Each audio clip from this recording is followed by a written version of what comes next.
Assalomu alaykum. O'zmilliybank Marhamat filiali tomonidan Marhamat tumani O'qchi hududida 490-konturda 10 gektarli yer maydoni tanlab olingan bo'lib, ushbu 10 gektarli maydon 36 ta fuqaroga biriktirilgan. Ushbu 10 gektarli maydonda bir kontur bir mahsulot tamoyili asosida sarimsoq piyoz mahsuloti ekilgan.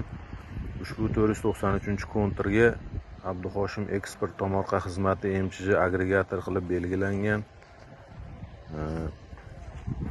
Ushbu sarimsoq piyoz 1 gektar uchun 10 tonna olish rejalashtirilgan. 20 ming so'mdan 200 million daromad olish rejalashtirilib, ushbu olingan daromad hisobiga fuqarolar turmush darajasi daromadi oshirilish belgilangan. Ushbu yer maydonini jami uzunligi 363/122 metr, eni 247/197 metrni tashkil etadi.